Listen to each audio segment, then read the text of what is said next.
Bu, masih semangat Bu? Wah kayaknya masih ngantuk nih. Bu tepuk tangan dulu dong Bu, biar makin semangat Bu. Masya Allah. Baik kita lanjutin ya. Selanjutnya kita dengarkan tausiah dari Ustadz Ahmad Khan. Nah tadi ada yang belum dijawab. Ustadz boleh ke tengah. Kita lanjut yang tadi nih.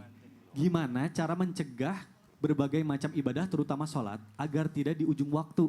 Walaupun banyak kesibukan yang kita jalani setiap hari. Ya. Karena tadi aduh ngeri banget ya kalau misalnya kita meninggalkan sholat ataupun menunda-nunda.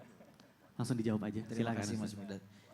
Jamaah Islam itu indah yang dirahmati oleh Allah Subhanahu wa taala. Bagaimana cara kita mencegah agar kita tidak menunda-nunda ibadah di ujung waktu. Sehingga kita mampu mengerjakan sholat dan ibadah yang lainnya di awal waktu. Diterangkan bahwasanya Allah Subhanahu wa taala berfirman dalam Al-Qur'an, "Hafidhu 'ala shalawat." Jagalah oleh kalian sholat 5 waktu. Yang pertama yang mesti kita pahami agar kita tidak menunda-nunda adalah kita harus paham dulu kewajiban-kewajiban yang difardukan oleh Allah Subhanahu wa taala. Di antaranya adalah sholat 5 waktu. Kita mesti paham tuh. Kita diperintahkan oleh Allah Subhanahu wa taala untuk menjaga sholat 5 waktu. Maka jangan ditunda-tunda. Karena menunda-nunda amal kebaikan, menunda-nunda ibadah sama halnya dengan menabung penderitaan. Kita tunda sholat, entar-entarin, akhirnya habis waktunya. Maka kita wajib qadha sebelum kita mati. Maka kalau kita tunda-tunda 1 bulan, 2 bulan, 3 bulan, 4 bulan, 5 bulan, bertahun-tahun, akhirnya utang qadha kita banyak gak? Maka secara nggak langsung kita menabung penderitaan kita di dunia harus banyak dan susah payah mengqadha sholat kita dan nanti di akhirat menabung azab dari Allah Subhanahu wa taala. Na'udzubillah min dzalik. Maka ini mesti kita perhatiin hadirin yang dirahmati oleh Allah Subhanahu wa taala. Jadi kita mesti paham kewajiban ibadah, kewajiban yang Allah fardukan, kewajiban sholat. Kata Rasulullah, "Awwalu ma yuhasabu bil abdi yaumal qiyamah as-shalah." Amal ibadah yang paling pertama nanti dihisap oleh Allah Subhanahu wa taala adalah sholat. Kalau sholat 5 waktunya sempurna, maka seluruh amal ibadahnya diterima oleh Allah Subhanahu wa taala, enggak diperiksa lagi oleh Allah. Tetapi kalau amal ibadahnya belang bentong, tahu orang Palembang belang bentong? Belang bentong itu ya bolong-bolong, ya Bu. Kalau sholatnya bolong-bolong, maka niscaya apa? Maka nanti Allah Subhanahu wa taala katakan kepada malaikat, "Wahai malaikatku, ini orang punya amalan sunnah gak? Kalau punya, tambal yang wajibnya dengan yang sunnah." Saking rahmatnya Allah Subhanahu wa taala kepada hamba-hambanya.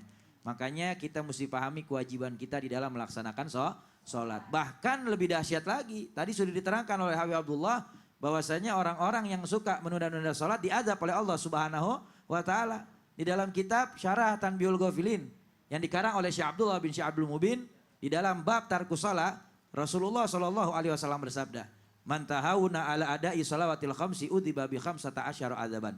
Siapa orang yang suka menunda-nunda sholat, dia sholat tapi diintar-intarin sholatnya, maka diazab dengan 15 azab. 6 azab di dunia, 3 azab ketika sakaratul maut, 3 azab ketika dia di dalam kubur, 3 azab ketika bertemu dengan Allah. 6 azab di dunia, yang pertama Allah angkat keberkahan dari umurnya. Allah angkat keberkahan dari rezekinya. Allah angkat cahaya yang soleh dari wajahnya. Allah tidak terima amal ibadahnya sebelum dia sempurnakan sholat. Khawatir dimatikan dalam keadaan tidak membawa iman. Dan yang keenam, azab di dunianya orang yang suka menunda sholat. Malaikat yang bertugas mengangkat doa ke hadapan Allah tidak mau mengangkat doa orang yang suka menunda-nunda sholat. Bu, itu 6 azab dunia aja udah dahsyat banget. Itu yang nunda, apalagi yang ninggalin. Belum 3 azab ketika sakaratul maut. Apa azabnya? Allah matikan dalam keadaan sangat kelaparan. Allah matikan dalam keadaan hina. Allah matikan dalam keadaan sangat kehausan. Kata sahabat Abdullah bin Umar, beliau katakan, itu orang yang suka menunda salat kalau di akhir hayatnya, dia sakaratul mautnya diminumkan air sebanyak yang ada di langit dan di bumi, tidak akan bisa menghilangkan rasa hausnya. Belum 3 azab ketika di dalam kubur. Kubur menjepit dia sampai datang hari kiamat, hatta takhtalifa adlahu, sampai hancur lebur dia punya tulang belulang. Lalu kemudian kuburnya akan dipenuhi dengan kalajengking dan ular sejauh akro yang Allah panaskan dalam neraka jahanam 4000 tahun. Siapa yang ditatap dengan matanya ular sejauh akro, rontok dia punya kulit dan daging, tinggal tulang saja. Itu ular sejauh akro. Kenapa dinamakan sejauh akro?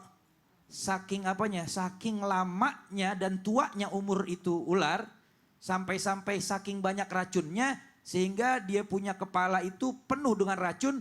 Dia satu badan ada 70 kepala.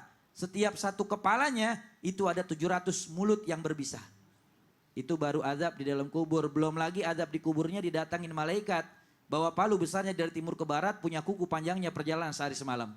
Orang yang suka menunda-nunda sholat, meninggalkan sholat, dipalu dengan palunya, masuk ke 7 lapis bumi, dicongkel dengan kukunya, dipalu lagi, dicongkel lagi, dipalu lagi. Liyadukul azab, untuk merasakan azabnya Allah subhanahu wa ta'ala. Sampai kapan? Sampai datang hari pembangkitan. Belum lagi 3 azab ketika bertemu dengan Allah. Apa azabnya? Allah tidak mau melihat wajahnya. Allah subhanahu wa ta'ala tidak mau mensucikannya. Allah subhanahu wa ta'ala memasukkannya ke dalam neraka. Ini yang paling penting.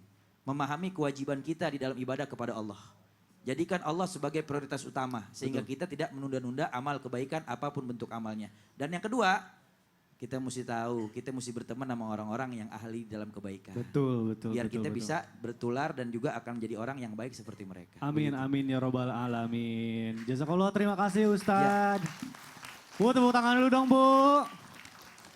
Aduh, saya denger 6 yang di dunia aja udah langsung merinding, apalagi nanti ya kalau misalnya kita nggak punya umur, nauzubillahi min dzalik. Jadi akan semangat ya Bu, nggak akan menunda-nunda ibadah ya Bu.